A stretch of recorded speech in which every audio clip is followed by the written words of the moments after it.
چوتھا باب بدعتیں۔ اس باب میں حسب ذیل فصلیں ہوں گی۔ فصل اول، بدعت کی تعریف اور اس کے اقسام و احکام۔ فصل دوم، مسلم معاشروں میں بدعت کا ظہور اور اس کے اسباب۔ فصل سوم، بدعتیوں کے متعلق امت مسلمہ کا موقف اور اس کے ازالہ کے لیے اہل سنت و جماعت کا طریقہ۔ فصل چہارم، آج کل کی کچھ نئی بدعتوں کے نمونے یہ ہے: میلاد النبی کے جشن و جلوس، بعض مقامات، آثار اور زندہ مردہ اشخاص سے برکت حاصل کرنا، عبادت و تقرب کے میدان کی بدعت۔ فصل اول، بدعت کی تعریف اور اس کے اقسام و احکام۔ بدعت کی تعریف لغت کے اعتبار سے بدعت لفظ بدع سے ماخوذ ہے، جو بغیر سابقہ مثال کے کسی چیز کے ایجاد و اختراع کے معنی میں آتا ہے۔ اللہ کا قول ہے: بدیع السماوات والارض، وہی آسمانوں اور زمین کا پیدا کرنے والا ہے۔ سورۃ البقرہ۔ یعنی بغیر سابقہ مثال کے زمین و آسمان کا ایجاد کرنے والا ہے۔ ایک اور جگہ ارشاد باری تعالیٰ ہے: قل ما کنت بدعا من الرسل، کہہ دو کہ میں کوئی نیا پیغمبر نہیں آیا۔ سورۃ الاحقاف۔ یعنی میں اللہ تعالیٰ کی طرف سے پیغام لانے والا پہلا پیغمبر نہیں ہوں، بلکہ ہم سے پہلے بہت سارے پیغمبر آ چکے ہیں۔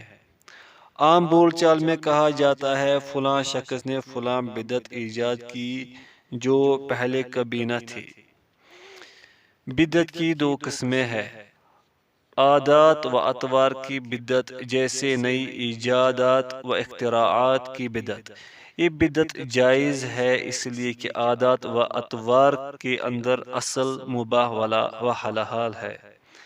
بدعت کی دوسری قسم ہے دین کے اندر بدعت پیدا کرنا، اور یہ بدعت حرام ہے، اس لیے کہ شریعت و دین دراصل توقیفی چیز ہے، یعنی اللہ اور اس کے رسول کا فرمان ہے۔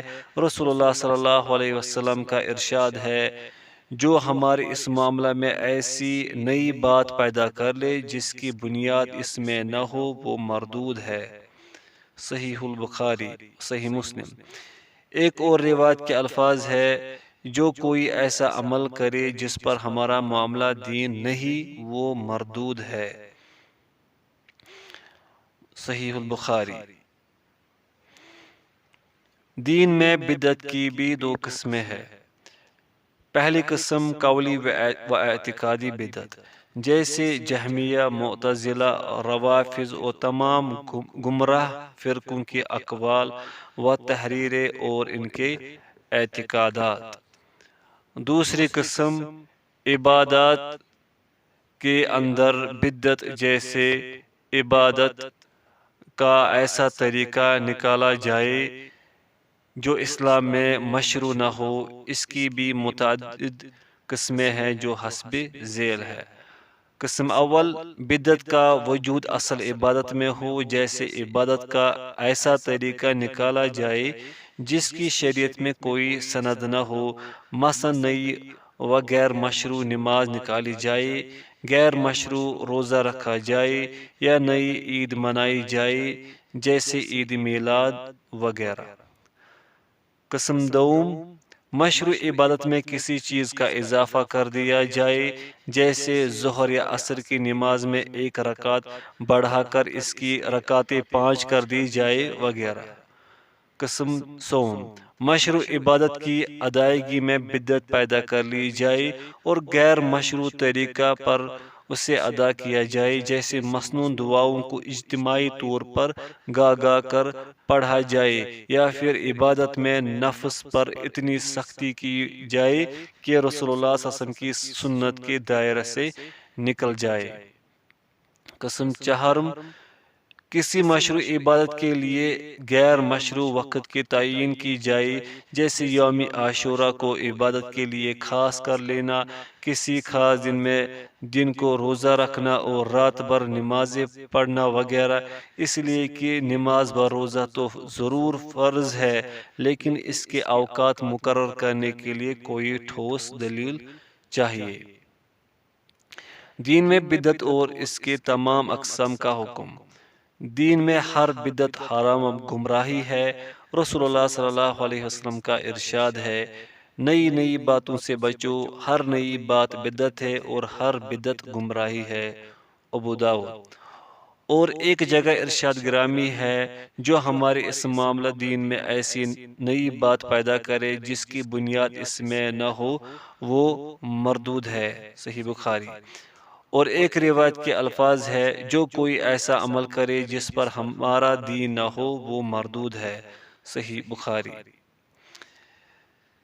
ان حدیثوں سے یہ بات کھل کر سامنے آ جاتی ہے کہ دین کے اندر پیدا کی ہوئی ہر چیز بدعت ہے اور ہر بدعت گمراہی و مردود ہے، جس کا مطلب یہ ہوا کہ عبادات و اعتقادات میں بدعت حرام ہے، لیکن بدعت کی نوعیت کے اعتبار سے اس کی حرمت کا حکم مختلف ہوگا، اس لیے کہ بعض بدعت تو کھلا ہوا کفر ہے، جیسے قبروں کا طواف کرنا، قبروں پر نظر و نیاز چڑھانا، اصحاب قبر سے کچھ مانگنا، ان سے استغاثہ کرنا۔ اسی ضمن میں غالب قسم کے جہمی معتزلی کے اقوال بھی آتے ہیں، اور بعض بدعت شرک کے وسائل ہے، جیسے قبروں پر تعمیر، وہاں کی نماز و دعا وغیرہ۔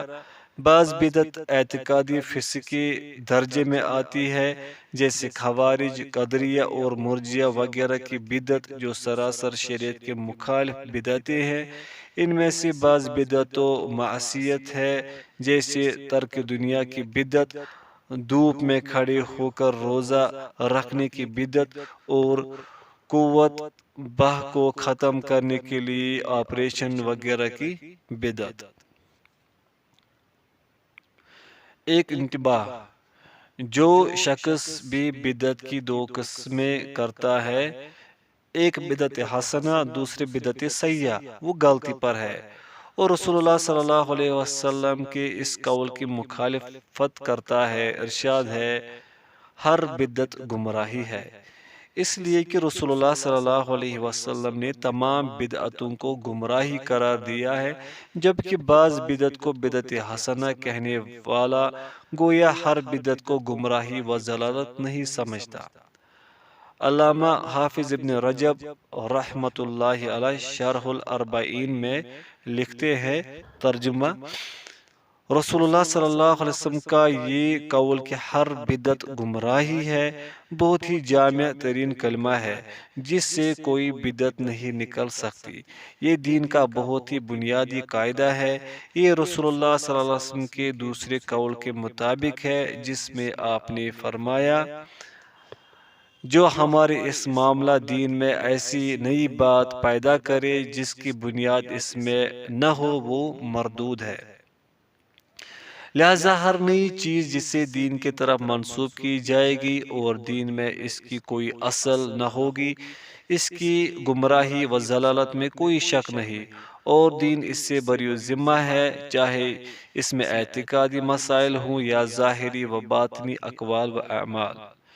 بدعت حسنہ کے قائلین کے پاس حضرت عمر رضی اللہ عنہ کے ایک قول کے علاوہ کوئی دلیل نہیں۔ حضرت عمر رضی اللہ عنہ کا یہ قول تراویح کے سلسلے میں ہے۔ آپ نے فرمایا، نعمت بدعت ہذہ، کیا ہی اچھی ہے یہ بدعت۔ بدعت حسنہ کے قائلین یہ بھی کہتے ہیں کہ اسلام میں بہت سی چیزیں نئی پیدا کی گئی ہے، لیکن ہمارے اسلاف کرام رضی اللہ عنہم نے اس کا انکار نہیں کیا، جیسے ایک کتاب میں قرآن کو جمع کرنا، حدیث کی تدوین و تحریر وغیرہ۔ اس طرح کے سوالات کا جواب ہمارے نزدیک یہ ہے کہ اس طرح کی چیزوں کی اصل شریعت میں موجود ہے، لہذا یہ بدعت نہیں ہے، اور حضرت عمر رضی اللہ عنہ کا قول بھی صحیح ہے۔ یہاں پر انہوں نے بدعت کے لغوی معنی لیا ہے، شرعی معنی نہیں۔ لہذا جس بدعت کی شریعت میں گنجائش ہے پھر اسے بدعت کہا جائے تو یہ سمجھے کہ یہاں بدعت سے مراد بدعت لغوی ہے نہ کہ بدعت شرعی، اس لیے کہ شرعی بدعت وہ ہے جس کی شریعت میں کوئی اصل موجود نہ ہو۔ قرآن مجید کو ایک جگہ جمع کرنے کی شریعت میں اصل موجود ہے، اس لیے کہ نبی اکرم صلی اللہ علیہ وسلم خود قرآن مجید کو لکھ لینے کا مشورہ دیتے تھے، چونکہ قرآن مجید پہلے مختلف جگہوں میں متفرق و منتشر تھا، لہذا صحابہ کرام نے ایک جگہ جمع کر دیا۔ ایسا صرف اس کی حفاظت کے لیے کیا گیا ہے۔ رسول اللہ صلی اللہ علیہ وسلم کی چند راتیں تراویح کی نماز پڑھی پھر چھوڑ دی، اس ڈر سے کہ کہیں ان پر فرض نہ ہو جائے، لیکن صحابہ کرام برابر اسے پڑھتے رہے اور رسول اللہ صلی اللہ علیہ وسلم کی زندگی اور آپ کے بعد بھی الگ الگ انداز میں پڑھتے رہے، یہاں تک کہ حضرت عمر بن خطاب رضی اللہ عنہ نے سب کو ایک امام کے پیچھے جمع کر دیا، جس طرح سب کے سب رسول اللہ صلی اللہ علیہ وسلم کے پیچھے پڑھتے تھے، لہٰذا یہ دین کے اندر کوئی بدعت نہیں ہے۔ تدوین حدیث کی بھی شریعت میں اصل موجود ہے۔ خود رسول اللہ صلی اللہ علیہ وسلم نے بعض صحابہ کرام رضی اللہ عنہم کی فرمائش پر بعض حدیثوں کے لکھنے کا حکم دے دیا تھا، اور جب آپ کا انتقال ہوا تو وہ اندیشہ بھی ختم ہو گیا جس کے لیے حدیث کی تدوین ممنوع تھی، یعنی قرآن اور حدیث میں خلط ملط نہ ہو جائے، چونکہ رسول اللہ صلی اللہ علیہ وسلم کی زندگی ہی میں قرآن مکمل ہو چکا تھا، لہذا آپ کی وفات کے بعد مسلمانوں نے حدیث کی تدوین کی اور اس کو ضائع ہونے سے محفوظ کر دیا۔ اللہ تعالیٰ انہیں جزائے خیر دے، آمین۔ فصل دوم، مسلم معاشروں میں بدعت کا ظہور اور اس کے اسباب۔ مسلمانوں کی زندگی میں بدعت کا ظہور، اس ضمن میں دو مسئلے بیان ہوں گے۔ پہلا مسئلہ ظہور بدعت کا وقت۔ شیخ الاسلام ابن تیمیہ رحمۃ اللہ فرماتے ہیں، یہ معلوم ہونا چاہیے کہ علوم و عبادات سے متعلق عام بدعت امت کے اندر خلفائے راشدین کے آخری دور ہی سے ظاہر ہونے لگی تھی، اور اس کی خبر رسول اللہ صلی اللہ علیہ وسلم نے پہلے ہی دے دی تھی۔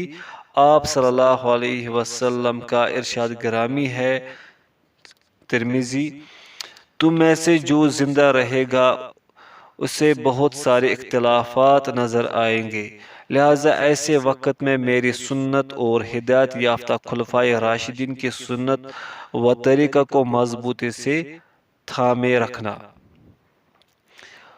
امت میں پہل قدریہ، مرجیہ، شیعہ اور خوارج کی بدعتیں ظاہر ہوئی، پھر جب حضرت عثمان رضی اللہ عنہ کے قتل کے بعد امت میں تفرقہ پیدا ہوا تو حروریہ کی بدعت ظاہر ہوئی، پھر صحابہ کرام رضی اللہ عنہم کے آخری عہد میں قدریہ کی بدعت ظاہر ہوئی، پھر حضرت ابن عمر، ابن عباس و جابر رضی اللہ عنہم وغیرہ کے آخری عہد میں مرجیہ کا ظہور ہوا، اور جہاں تک جہمیہ کا تعلق ہے تو وہ تابعین کے آخری عہد اور حضرت عمر بن عبدالعزیز رحمۃ اللہ کے انتقال کے بعد ظاہر ہوا۔ یہ بھی مشہور ہے کہ حضرت عمر بن عبدالعزیز رحمہ اللہ نے ان سے لوگوں کو خبردار کیا تھا، اور جہم کا ظہور خراسان میں خلیفہ ہشام بن عبد الملک کے عہد میں ہوا، مجمع الفتاوی۔ یہ بدعتیں دوسری صدی ہجری میں ظاہر ہو گئی تھی جبکہ صحابہ کرام موجود تھے۔ صحابہ کرام رضی اللہ عنہم نے اس طرح کی بدعتوں کی مخالفت کی تھی، پھر بعد میں معتزلہ کی بدعت سامنے آئی اور مسلمانوں میں فتنہ و فساد کا دور شروع ہو گیا، پھر لوگوں میں اختلاف آراء اور بدعت و خواہشات کی طرف میلان و جھکاؤ کا ظہور ہوا، پھر تصوف کی بدعت، قبروں کو پختہ بنانے کی بدعت سامنے آئی، اسی طرح جوں جوں زمانہ گزرتا گیا نئی نئی بدعتیں سامنے آتی گئی اور اس کی شاخیں پھیلتی رہی۔ دوسرا مسئلہ، ظہور بدعت کی جگہ۔ بدعت کے ظہور کے معاملہ میں مختلف ممالک و شہر مختلف حالات سے گزرے ہیں۔ شیخ الاسلام ابن تیمیہ رحمۃ اللہ فرماتے ہیں، ترجمہ، وہ بڑے شہر جہاں صحابہ کرام رضی اللہ عنہم نے سکونت اختیار کیا اور جہاں سے علم و ایمان کے چشمے پھوٹے، پانچ ہے: حرمین شریفین، عراقین، کوفہ و بصرہ اور شام۔ انہی پانچ شہروں سے قرآن و حدیث، فقہ و عبادت اور ان کے علاوہ اسلام کے دیگر امور کی نشر و اشاعت ہوئی، اور مدینہ منورہ کو چھوڑ کر انہی شہروں سے اصولی بدعتیں بھی نکلی ہے۔ کوفہ سے تشیع و ارجاء کی بدعت نکلی اور وہاں سے دوسرے شہروں میں پھیلی۔ شہر بصرہ سے قدریہ، اعتزال اور فاسد طریقہ عبادت کی بدعتیں ظاہر ہوئی اور وہاں سے دوسرے شہروں میں پھیلی۔ شام سے ناسبیہ و قدریہ کی بدعتیں پھیلی۔ جہمیہ کی بدعت خراسان سے نکلی جو سب سے بری بدعت ہے۔ بدعت کا ظہور عموماً ان شہروں میں زیادہ ہوا جو مدینہ منورہ سے زیادہ دور تھے، خاص طور پر حضرت عثمان رضی اللہ عنہ کی شہادت کے بعد جب حروریہ فرقہ وجود میں آیا تو بدعت کا بازار بہت گرم ہوا، اور جہاں تک مدینہ منورہ کی بات ہے تو یہ شہر ہمیشہ بدعات و خرافات سے پاک رہا۔ اگر کسی نے بدعت پھیلانے کی کوشش بھی کی تو وہ ذلیل و خوار ہوا۔ قدریہ و مرجئہ فرقوں نے اپنے دور میں اس کی کوشش بھی کی لیکن وہ مغلوب و مقہور ہوئے، برخلاف دوسرے شہروں کے جہاں بدعتیوں اور خرافاتیوں کی بڑی پذیرائی ہوئی۔ کوفہ میں تشیع و ارجاء پھیلا، بصرہ میں اعتزال و تنسک خوب چمکا، شام میں ناسبہ کا دورہ رہا۔ سچ فرمایا رسول پاک صلی اللہ علیہ وسلم نے، دجال مدینہ منورہ میں داخل نہیں ہو سکتا۔ صحیح البخاری۔ اسی کا اثر ہے کہ مدینہ منورہ ہمیشہ سے امام مالک کے عہد تک، جو دوسری صدی کے عالم تھے، علم و ایمان کا گہوارہ رہا۔ ابتدائی 3 صدیوں میں جو اسلام کی افضل ترین دور ہے، مدینہ منورہ میں کوئی ظاہری بدعت ظاہر نہیں ہوئی اور نہ ہی اصول دین سے متعلق کوئی بدعت سامنے آئی جیسے دوسرے شہروں میں ہوا۔ ظہور بدعت کے اسباب۔ اس میں کوئی شک نہیں کہ کتاب و سنت کو مضبوطی کے ساتھ پکڑے رہنے سے آدمی بدعات و خرافات اور گمراہی سے محفوظ ہو جاتا ہے۔ اللہ تعالیٰ کا ارشاد ہے، وَأَنَّ هَذَا صِرَاطِي مُسْتَقِيمًا فَاتَّبِعُوهُ وَلَا تَتَّبِعُوا السُّبُلَ فَتَفَرَّقَ بِكُمْ عَنْ سَبِيلِهِ، سورۃ الانعام۔ اور یہ کہ میرا سیدھا راستہ یہی ہے، لہذا تم اس پر چلو، دوسرے راستوں پر نہ چلو کہ ان پر چل کر اللہ کے راستے سے الگ ہو جاؤ گے۔ اس بات کی وضاحت خود رسول اللہ صلی اللہ علیہ وسلم نے ایک حدیث شریف میں کر دی ہے۔ حضرت ابن مسعود رضی اللہ عنہ کی روایت ہے، رسول اللہ صلی اللہ علیہ وسلم نے ہمارے لیے ایک خط کھینچا اور فرمایا، یہ اللہ تعالیٰ کا راستہ ہے۔ پھر اس کے دائیں بائیں کچھ خطوط کھینچے اور فرمایا، یہ وہ راستے ہیں جن میں سے ہر ایک پر شیطان بیٹھا ہے اور اپنی طرف بلا رہا ہے۔ پھر یہ آیت کریمہ پڑھی، وَأَنَّ هَذَا صِرَاطِي مُسْتَقِيمًا فَاتَّبِعُوهُ وَلَا تَتَّبِعُوا السُّبُلَ فَتَفَرَّقَ بِكُمْ عَنْ سَبِيلِهِ ذَلِكُمْ وَصَاكُمْ بِهِ لَعَلَّكُمْ تَتَّقُونَ۔ اس کا ترجمہ گزر چکا۔ لہذا جو بھی کتاب و سنت کی مضبوط رسی کو چھوڑے گا، اسے گمراہ کن راستے اور مختلف بدعات و خرافات اپنی طرف کھینچے گے۔ ظہور بدعت کے بعض اسباب و عوامل حسب ذیل ہے۔ دین کے احکام سے ناواقفیت، خواہشات نفس کی پیروی، اشخاص و آراء کا تعصب، کافروں کی نقل و تقلید، ان چیزوں کی ذرا تفصیل ملاحظہ ہو۔ احکام دین سے ناواقفیت۔ جیسے جیسے زمانہ گزرتا جاتا ہے، لوگ رسالت کے آثار سے دور ہوتے جاتے ہیں، علم سمٹتا جاتا ہے اور جہالت پھیلتی جاتی ہے۔ خود نبی اکرم صلی اللہ علیہ وسلم نے اس کی خبر دی ہے۔ آپ نے فرمایا، تم میں سے جو زندہ رہے گا اسے بہت سارے اختلافات نظر آئیں گے۔ ترمذی۔ اور ایک جگہ ارشاد ہے، بے شک اللہ تعالیٰ علم کو بندوں سے چھین کر نہیں اٹھاتا بلکہ علماء کو اٹھا کر علم کو اٹھاتا ہے، لہذا جب کوئی عالم باقی نہیں رہتا تو لوگ جاہلوں کو اپنا سردار بنا لیتے ہیں اور ان سے مسائل پوچھتے ہیں، لہذا وہ بغیر علم کی فتویٰ دیتے ہیں، خود بھی گمراہ ہوتے ہیں اور دوسروں کو بھی گمراہ کرتے ہیں۔ صحیح بخاری اور ترمذی۔ اس سے ثابت ہوا کہ بدعت کا قلقمہ صرف علم و علماء کر سکتے ہیں، لہذا جب علم و علماء کا فقدان ہوگا بدعت کو پھلنے پھولنے کا موقع مل جائے گا اور بدعتیوں کا خوب دورہ ہوگا۔ خواہشات نفس کی پیروی۔ جو شخص بھی کتاب و سنت کی پیروی سے گریز کرے گا وہ ضرور اپنی خواہشات کی پیروی کرے گا۔ ارشاد باری تعالیٰ ہے فَإِن لَمْ يَسْتَجِيبُوا لَكَ فَاعْلَمْ أَنَّمَا يَتَّبِعُونَ أَهْوَاءَهُمْ وَمَنْ أَضَلُّ ممن اتبع هواه بغیر هدى من اللہ ان اللہ لا يهدي القوم الظالمین۔ سورۃ القصص۔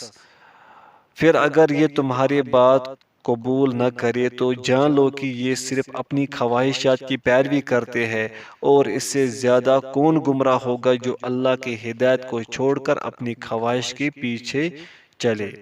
اور ایک جگہ ارشاد ہے افرأیت من اتخذ الہہ ہواہ وأضلہ اللہ علی علم وختم علی سمعہ وقلبہ وجعل علی بصرہ غشاوۃ فمن یہدیہ من بعد اللہ افلا تذکرون۔ سورۃ الجاثیہ۔ بھلا تم نے اس شخص کو دیکھا جس نے اپنی خواہش کو معبود بنا رکھا ہے اور باوجود جاننے بوجھنے کے گمراہ ہو رہا ہے، تو اللہ نے بھی اس کو گمراہ کر دیا اور اس کے کانوں اور دل پر مہر لگا دی اور اس کی آنکھوں پر پردہ ڈال دیا۔ اب اللہ کے سوا اس کو کون راہ راست پر لا سکتا ہے؟ اس میں کوئی شک نہیں کہ بدعت خواہشات نفس کی پیروی کا جال ہے۔ اشخاص و آراء کا تعصب۔ تعصب حق کی معرفت اور انسان کے درمیان حائل ہو جاتا ہے۔ ارشاد باری تعالیٰ ہے وَإِذَا قِيلَ لَهُمُ اتَّبِعُوا مَا أَنزَلَ اللَّهُ قَالُوا بَلْ نَتَّبِعُ مَا أَلْفَيْنَا عَلَيْهِ آبَاءَنَا۔ سورۃ البقرہ۔ اور جب ان لوگوں سے کہا جاتا ہے کہ جو کتاب اللہ نے نازل فرمائی ہے اس کی پیروی کرو تو کہتے ہیں نہیں، بلکہ ہم تو اس چیز کی پیروی کریں گے جس پر ہم نے اپنے باپ دادا کو پایا۔ آج کل کے تصوف کے مختلف طریقوں کے متبعین اور قبر پرستوں کا یہی حال ہے۔ یہ اپنے تعصب میں اندھے ہو جاتے ہیں۔ جب انہیں کتاب و سنت کی دعوت دی جاتی ہے اور کتاب و سنت کے برخلاف اعمال سے ان کو روکا جاتا ہے تو اپنی مشائخ کا حوالہ دیتے اور اپنے آباء و اجداد کے طریقہ سے دلیل پیش کرتے ہیں۔ کفار کی مشابہت۔ غیر قوموں کی مشابہت مسلمانوں کو سب سے زیادہ بدعات و خرافات کے گھڑے میں ڈالتی ہے، جیسے کہ حضرت ابو واقد اللیثی کی روایت کردہ حدیث میں آیا ہے۔ حضرت اللیثی کا بیان ہے ایک مرتبہ ہم رسول اللہ صلی اللہ علیہ وسلم کے ساتھ حنین کی طرف نکلے۔ ہم نئے اسلام لائے تھے۔ اس وقت مشرکوں کا ایک درخت تھا جس کی وہ پرستش کرتے تھے، وہ اور اپنے ہتھیار اس میں لٹکائے رکھتے تھے۔ اسے ذات و انوات والا پیڑ بھی کہا جاتا تھا۔ ہم اس درخت کے پاس گزرے تو ہم نے رسول اللہ صلی اللہ علیہ وسلم سے عرض کیا اے اللہ کے رسول، ہمارے لیے بھی ایک ایسا ذات و انوات والا درخت بنا دیجئے جیسے کہ مشرکوں کا ہے۔ یہ سن کر رسول اللہ صلی اللہ علیہ وسلم نے فرمایا اللہ اکبر، یہی سنن ہے، اس ذات کی قسم جس کے ہاتھ میں میری جان ہے، تم نے ہم سے وہی بات کہہ دی جسے بنی اسرائیل نے حضرت موسیٰ علیہ السلام سے کہی تھی، جیسے ان لوگوں کے معبود ہے ہمارے لیے بھی ایک معبود بنا دو۔ موسیٰ علیہ السلام نے کہا تم بڑے ہی جاہل لوگ ہو۔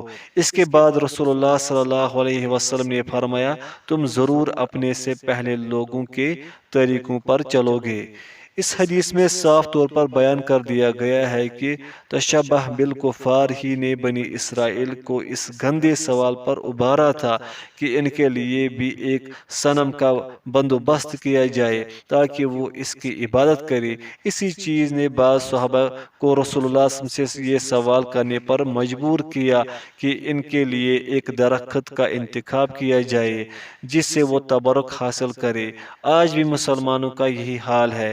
آج مسلمانوں کی اکثریت کافروں کی تقلید میں لگی ہوئی ہے اور مشرکانہ اعمال اور بدعات و خرافات میں پڑی ہوئی ہے۔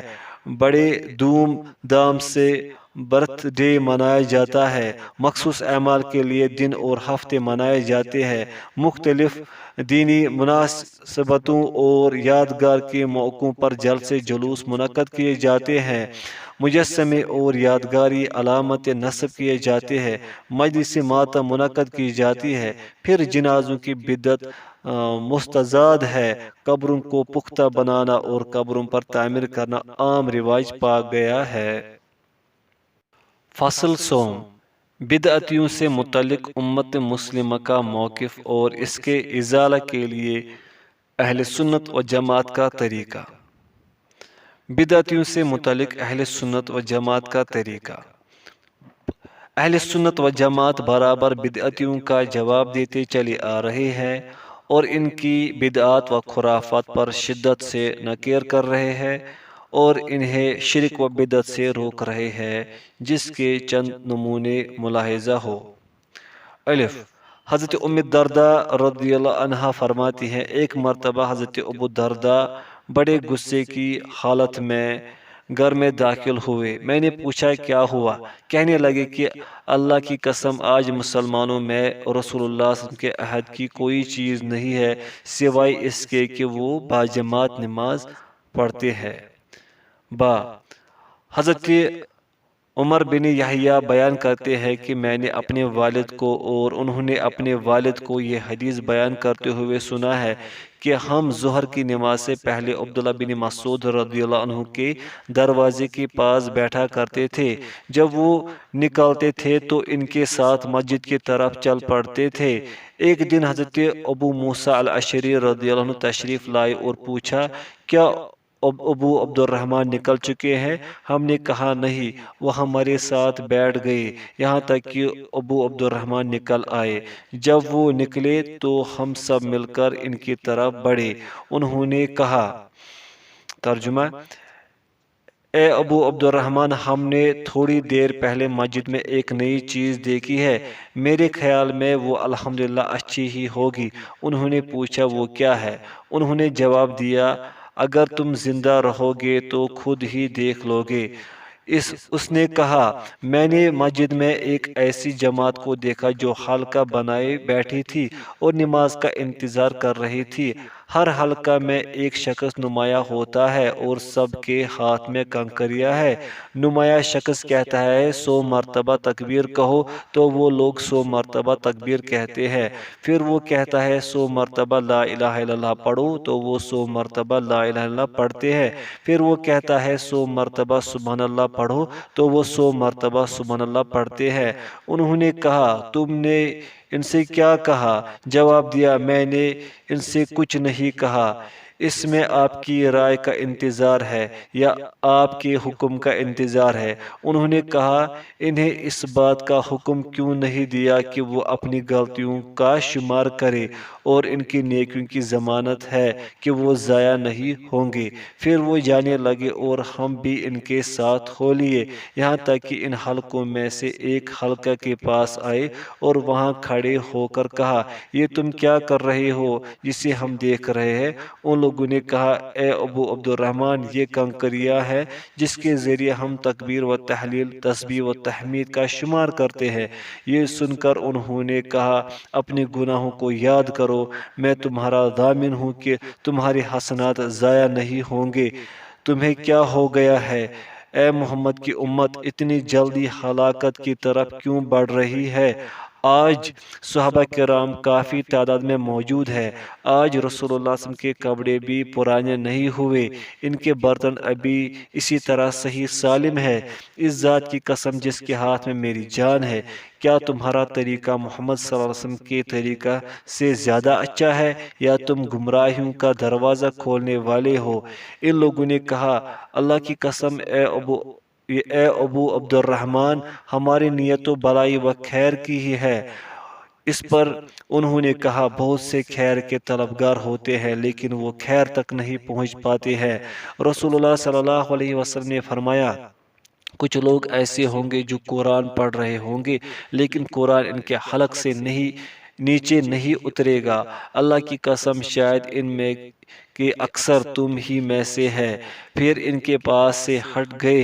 حضرت عمر بن سلمہ کا بیان ہے ہم نے ان میں سے اکثر کو دیکھا کہ نہروان کے موقع پر خوارج کے ساتھ مل کر ہمیں لعن و طعن کر رہے تھے۔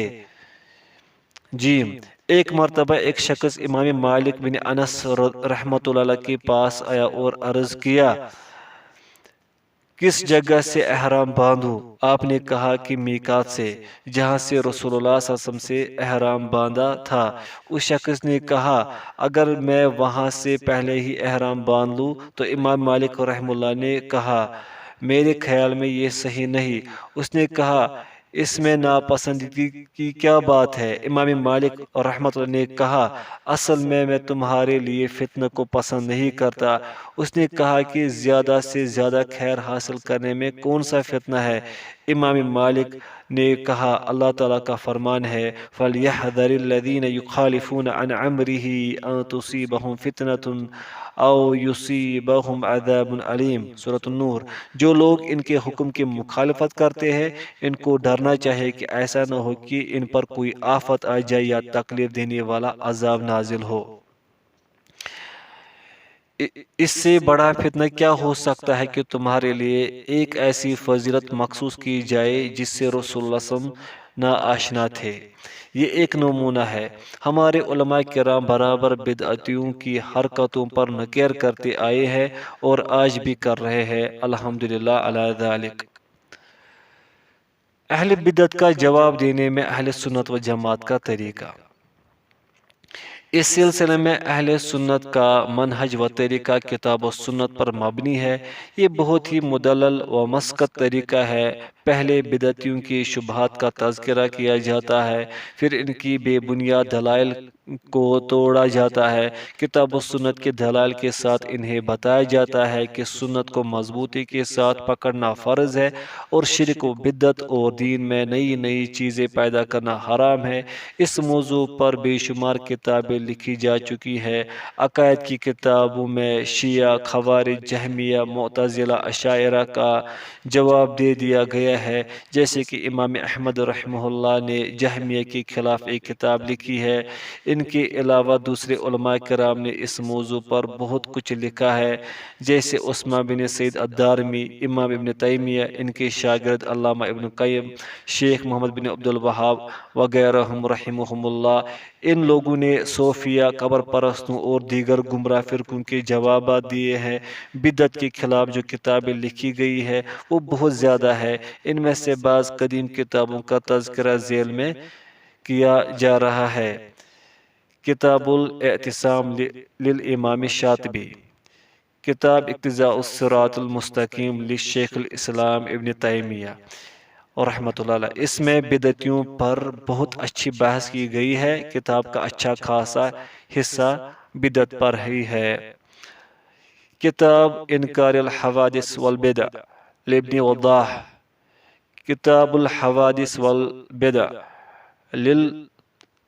للطرطوشی، کتاب الباعث على انکار البدع والحوادث لابی شامہ۔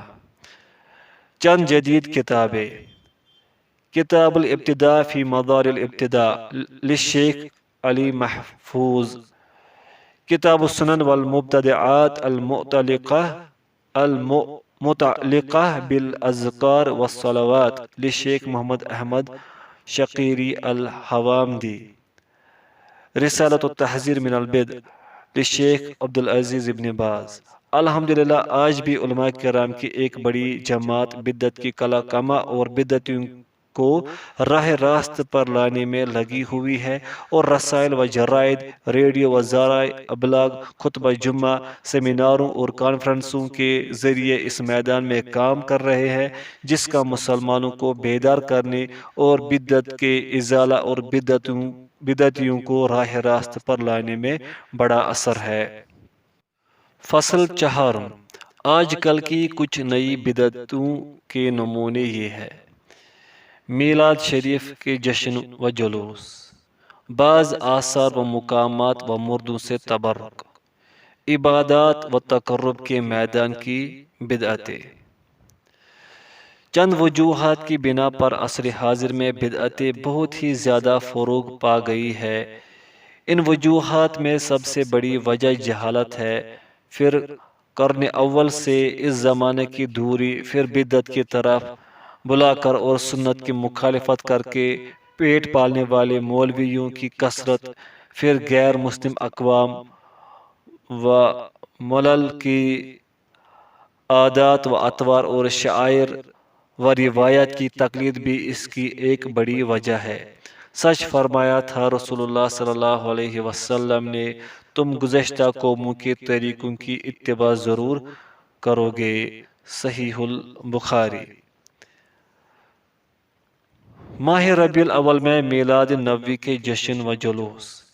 میلاد نبوی منانا سراسر عیسائیوں کی مشابہت ہے، اس لیے کہ عیسائی مسیح علیہ السلام کی ولادت کا دن مناتے ہیں۔ اسلام میں یہ چیز نہیں ہے، لیکن اکثر جاہل مسلمان اور گمراہ کن علماء ہر سال ماہ ربیع الاول میں میلاد نبوی کے نام سے جشن و جلوس کرنے لگے ہیں۔ بعض لوگ تو اس طرح کے جلسے مسجد ہی میں منعقد کرتے ہیں، اور بعض لوگ اپنے گھروں میں یا میدانوں میں بڑے اہتمام سے منعقد کرتے ہیں، جس میں بڑی تعداد میں گنوار لوگ حاضر ہوتے ہیں، اور یہ سب کچھ نصارہ کی تقلید و نقل میں کرتے ہیں۔ نصارہ جس طرح حضرت عیسیٰ علیہ السلام کی میلاد مناتے ہیں، ٹھیک اسی طرح مسلمان بھی رسول اللہ صلی اللہ علیہ وسلم کی میلاد مناتے ہیں، اور میلاد کی ہر چیز میں ان کی تقلید کرتے ہیں۔ جب کہ اس طرح کے جشن و جلوس بدعت و خرافات اور نصارہ کی تقلید ہونے کے علاوہ اس میں ہزاروں طرح کے شرکی اعمال کیے جاتے ہیں اور منکرات کا ارتکاب کیا جاتا ہے۔ ایسے نعتیہ کلام پیش کیے جاتے ہیں جن میں رسول اللہ صلی اللہ علیہ وسلم کے حق میں غلو ہوتا ہے، پھر اللہ تعالیٰ کے بجائے آپ صلی اللہ علیہ وسلم کو حاضر و ناظر سمجھ کر آپ ہی سے دعائیں مانگی جاتی ہے، غوث اعظم کے دامن کو نہ چھوڑنے کی آواز لگائی جاتی ہے، جبکہ خود رسول اللہ صلی اللہ علیہ وسلم نے فرمایا ہے، میری تعریف میں غلو نہ کرنا جس طرح نصارہ نے ابن مریم کی تعریف میں غلو کیا ہے۔ بے شک میں بندہ ہوں، لہذا مجھے اللہ کا بندہ اور اس کا رسول کہا کرو۔ صحیح بخاری۔ لفظ اطراء جو حدیث میں آیا ہے، اس کا معنی ہے مدح و تعریف میں غلو کرنا۔ میلاد النبی کے جشن و جلوس میں عموماً لوگ یہی اعتقاد رکھتے ہیں کہ نبی اکرم صلی اللہ علیہ وسلم بذات خود اس محفل میں تشریف لاتے ہیں۔ اس کے علاوہ اس کی دوسری برائیاں یہ ہے کہ ان میں لوگ اجتماعی طور پر نعت خوانی و نظم خوانی کرتے ہیں، گانے بجانے کا پورا اہتمام ہوتا ہے، صوفیوں کے اذکار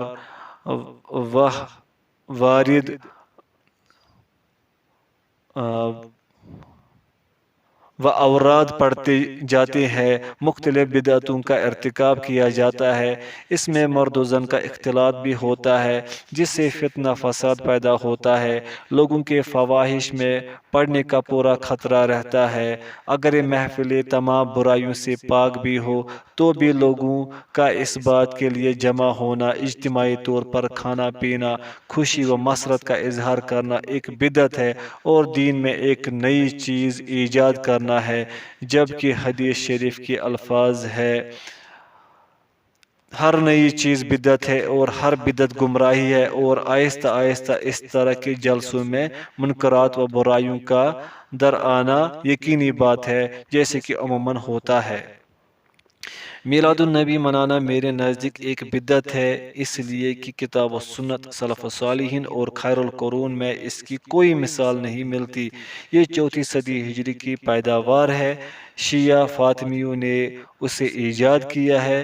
امام ابو حفص تاج الدین الفاقہانی رحمۃ اللہ کا کہنا ہے، ترجمہ: مبارکیوں کی ایک جماعت مجھ سے بار بار پوچھ رہی ہے کہ ماہ ربیع الاول میں جو میلاد النبی مناتے ہیں کیا دین میں اس کی اصل ہے؟ چونکہ صاف طور پر مجھ سے یہ سوال کیا گیا ہے، اس لیے صفائی کے ساتھ میرا جواب ہے کہ کتاب و سنت میں اس کی کوئی اصل نہیں، اور نہ ہی ان علماء کرام سے یہ منقول ہے جو ہمارے لیے اسوہ ہے، جو متقدمین کے آثار کو مضبوطی سے تھامے ہوئے ہے، بلکہ میری نزدیک یہ ایک بدعت ہے جسے کچھ بیکار اور کاہل قسم کے لوگوں نے ایجاد کر رکھا ہے، اور کچھ کھانے پینے والے نفس پرستوں نے کھانے پینے کا ذریعہ بنا رکھا ہے۔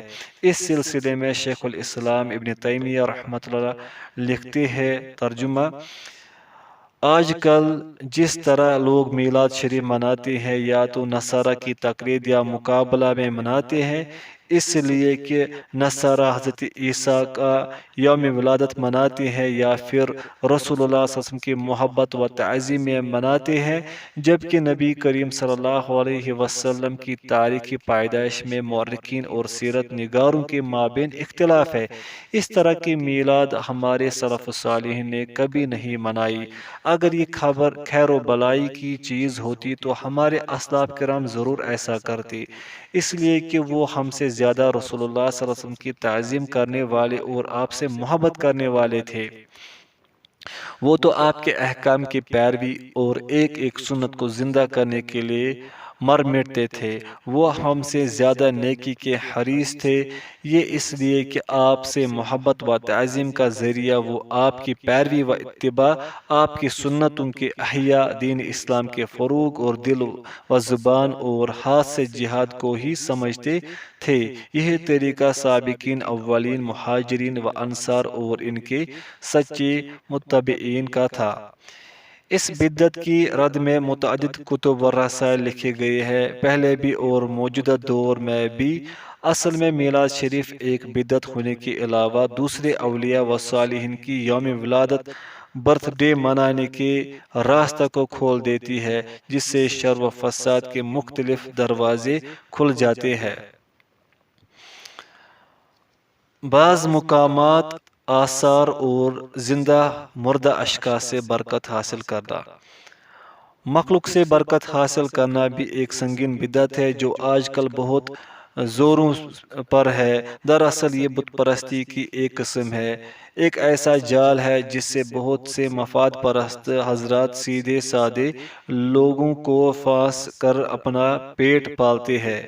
لفظ تبرک کے معنی ہے برکت کا طلبگار ہونا، اور برکت کے معنی ہے کسی چیز میں خیر و بلائی کا ثبوت یا خیر و بلائی میں اضافہ کی صلاحیت۔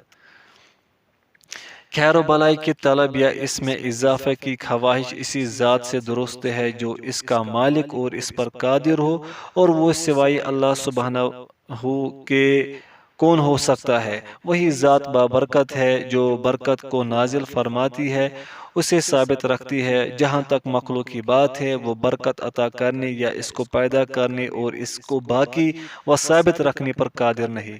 لہذا مقامات، آثار اور زندہ و مردہ اشخاص سے برکت حاصل کرنا کسی حال میں جائز نہیں۔ اگر کسی کا اعتقاد ہو کہ ان میں سے کوئی چیز برکت عطا کرتی ہے تو یہ شرک کی طرف لے جانے والا راستہ ہے، اور اگر کسی کا یہ اعتقاد ہو کہ کسی کی زیارت سے یا کسی کو چھو لینے سے یا کسی کو ہاتھ لگا دینے سے اللہ کی قربت حاصل ہوتی ہے تو یہ بھی شرک کا ایک دروازہ ہے۔ صحابہ کرام نبی کریم صلی اللہ علیہ وسلم کی موئی مبارک، آپ کے لعاب مبارک اور جسم اطہر سے الگ ہونے والی دیگر چیزوں سے جو برکت حاصل کرتے تھے تو یہ آپ صلی اللہ علیہ وسلم کی ذات مبارک کے ساتھ ہی خاص ہے، اور وہ بھی آپ کی حیات طیبہ اور ان کے درمیان موجودگی تک ہی خاص رہا، اس لیے کہ آپ کی وفات کے بعد صحابہ کرام نے حجرہ مبارکہ، روضہ اطہر وغیرہ چیزوں سے کبھی بھی برکت حاصل نہیں کی، اور کبھی بھی کسی نے برکت و خیر کی نیت سے ان جگہوں کا قصد نہیں کیا جہاں آپ نے نماز ادا کی تھی یا آپ ٹھہرے تھے۔ لہذا اولیاء و بزرگوں کی جگہوں سے برکت حاصل کرنا کیسے جائز ہو سکتا ہے، جبکہ خود رسول اللہ صلی اللہ علیہ وسلم کی نشانات سے برکت حاصل کرنا صحیح نہیں ہے۔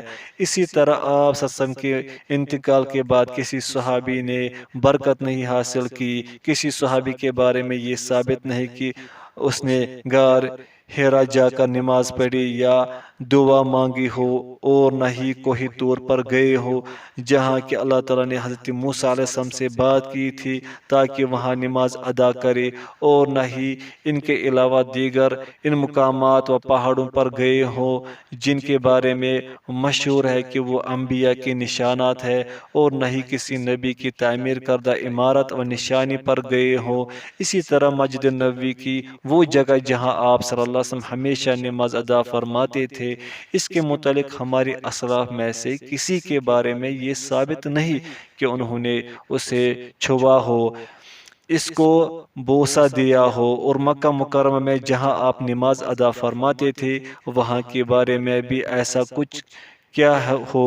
اس سے یہ بات روز روشن کی طرح عیاں ہو جاتی ہے جب اس جگہ کو جہاں آپ صلی اللہ علیہ وسلم کے مبارک قدم پڑے ہوں، جہاں آپ نے نماز ادا کی ہو، شریعت نے اپنی امت کے لیے بابرکت نہیں قرار دیا کہ اسے چھوا جائے یا اس سے برکت حاصل کی جائے، اس کا بوسہ دیا جائے، تو پھر کسی غیر کے سلسلے میں کیسے کہا جا سکتا ہے کہ فلاں نے یہاں نماز پڑھی تھی، حضرت نے یہاں قیلولہ فرمایا تھا، حضرت نے یہاں بیٹھ کر دعا فرمائی تھی، حضرت یہاں وضو فرماتے تھے، لہٰذا ان جگہوں کو بوسہ دینا باعث برکت ہے۔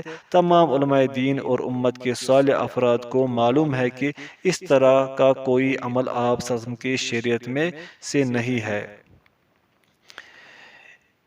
عبادات اور تقرب اللہ کی بابت بدعات۔ عصر حاضر میں عبادات سے متعلق لوگوں نے جو بدعتیں ایجاد کی ہے وہ بھی کچھ کم نہیں ہے، جبکہ عبادات تمام کے تمام توقیفی ہے، اس میں حذف و اضافہ اور رد و بدل کے بارے میں غور و فکر کی کوئی گنجائش نہیں۔ کسی قوی دلیل کے ذریعے ہی اس سلسلے میں کچھ کہا جا سکتا ہے، بلا دلیل کچھ کرنا ہی بدعت ہے۔ ارشاد نبوی ہے، جو شخص کوئی ایسا عمل کرے جس پر ہماری شریعت کی دلیل نہ ہوگی وہ ناقابل قبول ہے۔ صحیح بخاری۔ موجودہ غیر شرعی عبادتوں کی چند جھلکیاں۔ نیت نماز کو بلند آواز سے پڑھنا، مثلا یہ کہے میں نے اللہ کے لیے نماز پڑھنے کی نیت کی وغیرہ، یہ بدعت ہے، اس لیے کہ یہ رسول اللہ صلی اللہ علیہ وسلم کی سنت سے ثابت نہیں ہے۔ نیز اللہ تعالیٰ کا فرمان ہے، قُلْ أَتُعَلِّمُونَ اللَّهَ بِدِينِكُمْ وَاللَّهُ يَعْلَمُ مَا فِي السَّمَاوَاتِ وَمَا فِي الْأَرْضِ وَاللَّهُ بِكُلِّ شَيْءٍ عَلِيمٌ۔ سورۃ الحجرات۔ ان سے کہو کیا تم اللہ کو اپنی دینداری جتلاتے ہو؟ اللہ تو آسمانوں اور زمین کی سب چیزوں سے واقف ہے اور اللہ ہر شے کو جانتا ہے۔ نیت کی جگہ دل ہے اور نیت کرنا سراسر قلبی عمل ہے، زبان سے اس کا کوئی تعلق نہیں۔ نماز کے بعد اجتماعی ذکر۔ ایک بدعت نماز کے بعد اجتماعی ذکر و اذکار کی ہے، جبکہ سنت یہ ہے کہ ہر شخص سنت سے ثابت شدہ ذکر انفرادی طور پر کرے۔ مختلف موقعوں پر فاتحہ پڑھنے کی بدعت۔ ایک بدعت ہے مختلف موقعوں پر فاتحہ پڑھنے کی دعوت، خاص طور پر مردوں کے لیے اور دعا کے بعد۔ اسی طرح محفل ماتم کا اہتمام، حلوہ، کچڑا کاری، لوگوں کو اجرت پر بلانا وغیرہ، اور یہ سب کچھ یہ سمجھ کر کہ اس سے مردہ کی تعزیت ہوتی ہے یا اس سے مردہ کو فائدہ پہنچتا ہے، یہ سب وہ بدعتیں ہیں جن کی کوئی بنیاد شریعت و سنت میں نہیں ہے اور اللہ تعالیٰ نے ان کی کوئی دلیل نہیں بھیجی ہے۔ تاریخی ایام میں جشن و جلوس کا اہتمام۔ شب معراج، ہجرت نبوی یا دوسرے تاریخی ایام میں کسی طرح کے جشن و جلوس کا اہتمام کرنا بدعت ہے۔ شریعت میں اس کی کوئی بنیاد نہیں ہے۔ اس میں وہ عمل بھی داخل ہے جو ماہ رجب میں کیا جاتا ہے، مثلا رجبی عمرہ۔ اس میں نفل نماز اور نفل روزہ کا خاص اہتمام کرنا وغیرہ۔ ماہ رجب کی کوئی فضیلت نہیں ہے، نہ عمرہ کے اعتبار سے اور نہ ہی نماز، روزہ اور نذر و قربانی کے اعتبار سے، اور نہ ہی رجب کے علاوہ دیگر مہینوں میں ان چیزوں کا اہتمام صحیح ہے۔ صوفیہ کے ذکر و اذکار۔ ان کی تمام قسمیں سب کی سب بدعت و خود ساختہ چیزیں ہیں، اس لیے کہ اس سے شریعت کے ذکر و اذکار، اس کے طریقہ حیت و اوقات کی مخالفت ہوتی ہے۔ نصف شعبان کی رات کو نماز اور دن کو روزہ کے لیے مخصوص کرنا۔ اس سلسلے میں رسول اللہ صلی اللہ علیہ وسلم سے کچھ بھی ثابت نہیں ہے۔ اسی طرح قبروں کو پختہ بنانا، ان پر تعمیر کرنا، انہیں مسجد بنا لینا، ان سے برکت کے لیے ان کی زیارت کرنا، مردوں کے وسیلہ سے اللہ تعالیٰ کی قربت حاصل کرنا، ان کے علاوہ دیگر شرک اعمال، عورتوں کا قبرستان جانا وغیرہ، جبکہ رسول اللہ صلی اللہ علیہ وسلم نے قبروں کی بار بار زیارت کرنے والیوں پر لعنت بھیجی ہے اور قبروں کو مسجد بنانے اور ان پر چراگاہ کرنے والوں کو برا بھلا کہا ہے۔ ملاحظہ ابو داود و ترمذی۔ خاتمہ۔